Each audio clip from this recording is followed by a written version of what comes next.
La imagen recorre el mundo. Un hombre intentó matar a Cristina Fernández frente a su departamento de Recoleta. Gatilló un arma a centímetros de su rostro y la bala no salió. Ya estamos en vivo, conectados con Marcelo Longobardi. Hola Marcelo, buenas noches. Quiero compartir contigo una especie de introducción, de apertura para dar paso a tu comentario.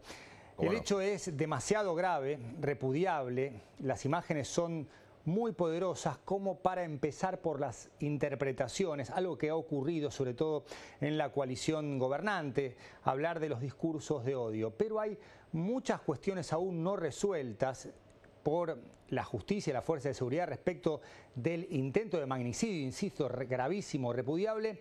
¿Y por qué no empezar por aquí, por el hecho que sin dudas hoy es la noticia más importante no solo de la Argentina, sino en la región, y la imagen ha dado la vuelta al mundo? Bueno, mira, Juan Pablo, primero un abrazo, un gusto estar contigo esta noche. Los hechos, son prácticamente incontrastables y han adquirido una relevancia de carácter global. Un sujeto llamado Fernando Andrés Sabac Montiel, de 35 años, nacido en Brasil, con antecedentes policiales, no era una persona fuera de la órbita, digamos, de los delitos en la República Argentina, apuntó con su arma a 10 centímetros de la cabeza de señora Kirchner y fracasó en su intento de disparar el arma. Hay, en primer lugar, dos niveles de análisis, digamos, básicos, muy básicos. El primero tiene que ver con el resultado del magnicidio y el segundo tiene que ver con el propósito, ¿no? En cuanto al resultado, fíjate que hay habitualmente dos clases de casos, ¿no es cierto? El primero es en donde los magnicidas consiguen asesinar a una figura de carácter mundial. Los casos de Kennedy, por ejemplo, de Anwar el-Sadat, de Isaac Rabin, e incluso hace poco tiempo del presidente de Haití, que finalmente fue asesinado en su casa por una banda de gente muy complicada. Y hay un segundo punto, que es donde el magnicida obtiene un éxito, digamos, uso la palabra éxito para explicarme, obviamente, relativo, ¿no es cierto?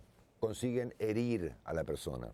Juan Pablo II, el expresidente Reagan, incluso recientemente Jair Bolsonaro, ¿no es cierto? Acá tenemos un tercer formato, digamos, muy extraño, ¿no es cierto? Porque el señor Sabac Montiel ni asesinó ni hirió a Cristina Kirchner.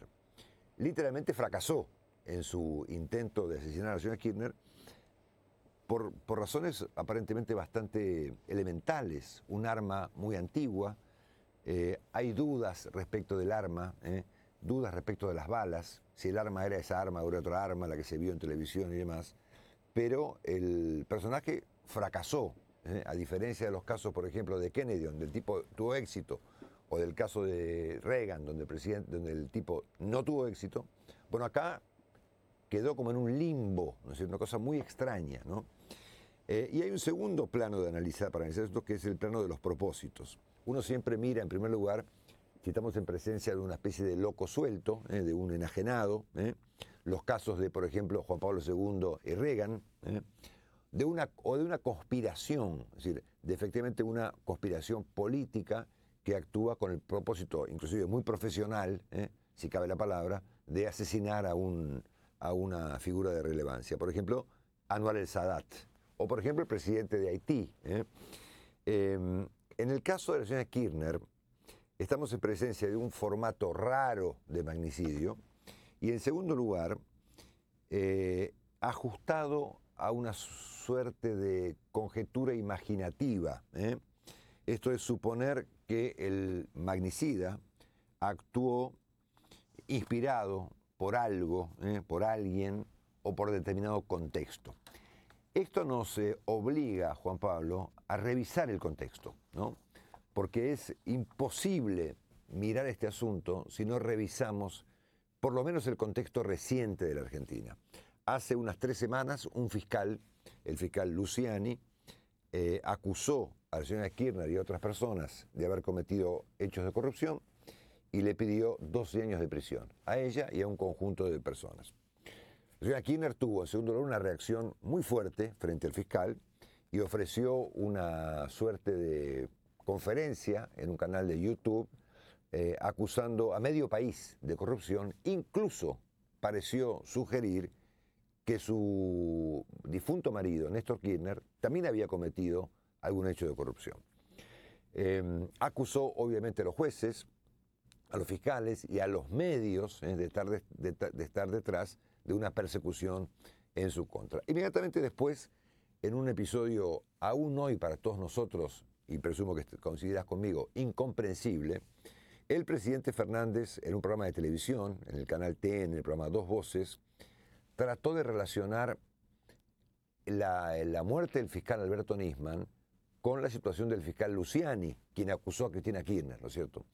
El presidente ahí cambió de opinión, él había afirmado siempre que Nisman había sido asesinado, dijo, bueno, Nisman se suicidó, yo espero que Luciani no haga lo mismo, ¿no es cierto? Ahí empezó a aparecer en la discusión pública argentina la idea de los crímenes y de la muerte, ¿no es cierto? Hubo, luego de estos dos episodios, Cristina Kirchner y Alberto Fernández, unas manifestaciones ciertamente intensas con incidentes el sábado pasado en la puerta de la casa de la señora Kirchner en la ciudad de Buenos Aires. Producto del hecho de que la ciudad de Buenos Aires había puesto unas vallas, es decir, no hubo una manifestación que fue contenida con vallas, sino que hubo a la inversa una manifestación contra la colocación de las vallas en la calle Juncal. Y esto generó una gran convulsión política porque la señora Kirchner sugirió que la policía de la Ciudad de Buenos Aires era una policía política, que el episodio de la violencia en la puerta de su casa le recordaba o le era igual al año 2001, cuando como consecuencia del Corralito hubo en la Argentina 30 y pico o 40 muertos, y a partir de allí comienza un debate promovido por ella respecto de la autonomía de la Ciudad de Buenos Aires, si Buenos Aires debía seguir siendo o no una ciudad autónoma. Al mismo tiempo esto produjo, fíjate que es interesantísimo la dinámica de la crisis, esto produjo una convulsión dentro de la oposición, que se dividió entre, digamos, halcones y palomas, quienes sugerían, con bastante criterio, por cierto, tratar de bajar el nivel del conflicto, y otros que sugerían aumentar el nivel de conflicto, poniendo aún más vallas y reprimiendo a los manifestantes. Al mismo tiempo comenzó a hablarse de muertos. Varios dirigentes del oficialismo plantearon que, bueno, que finalmente esto podía derivar en alguna persona muerta. Incluso el hijo de Cristina Kirchner, ayer mismo por la tarde, dijo, bueno, finalmente alguien va a querer matar desde la oposición a algún hombre del peronismo, ¿no es cierto?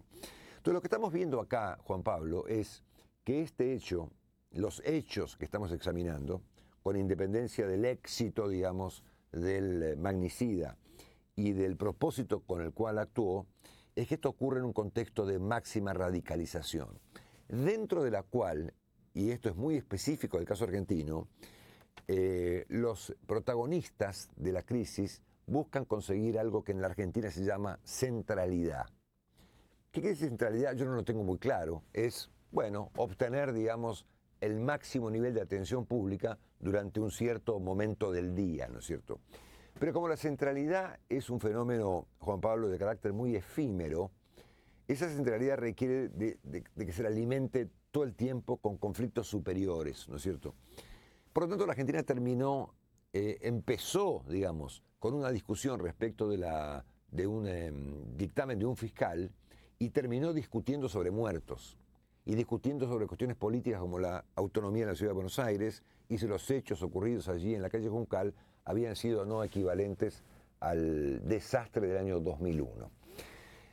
Por lo tanto, insisto con esto, el episodio de ayer no puede ser de ningún modo descontextualizado. Y aquí entramos en un inconveniente muy serio si consideramos los ejemplos que puse al principio, porque estamos en presencia de un fenómeno, digamos, muy raro desde el punto de vista del comportamiento del magnicida y también muy raro respecto de su motivación. El hombre no parece tener contactos con la política ni ser parte de una conspiración. Por lo tanto, el tema ha quedado sujeto a una imaginativa interpretación de gran parte del gobierno argentino. que ha sugerido o ha afirmado, inclusive muchos de los funcionarios más relevantes, que este personaje actuó impulsado, motivado, inspirado, no solo por lo que vos planteaste, Juan Pablo, por un ambiente de odio, sino directamente por la oposición, y muy particularmente por la justicia, y muy particularmente por los medios de comunicación. Es más, hoy el gobernador Axel Kicillof, que es un funcionario de primer nivel en Argentina, es el gobernador de la provincia más relevante del país, pidió directamente a la oposición que se haga cargo de lo que pasó. Es como decir, bueno, mira, esto, no importa mucho quién es el tipo, lo que importa es que el personaje actuó motivado por la oposición. Por lo tanto, el ambiente se ha recalentado mucho. Argentina se ha vuelto un país algo volcánico en este momento. Y la pregunta central, Juan Pablo, es si este hecho, lamentable por cierto, acentúa o atenúa el nivel de radicalización con el que la Argentina viene en términos generales, no solo la señora Kirchner, en general, ¿no es cierto? La respuesta a esta pregunta dramática, si esto atenúa o acentúa el conflicto argentino, depende de una persona que hasta ahora no formuló comentario alguno, y me refiero a la señora de Kirchner. Ella puede acentuar el conflicto, puede atenuarlo, o puede directamente enviar a la Argentina, Juan Pablo, a la dimensión desconocida. Esa respuesta, obviamente, aún hoy no la tenemos. Marcelo, un placer tenerte aquí en Perspectiva de Buenos Aires y gracias por tu aporte y tu análisis. Gracias, un abrazo. Un gran abrazo, Juan Pablo. Gracias por todo.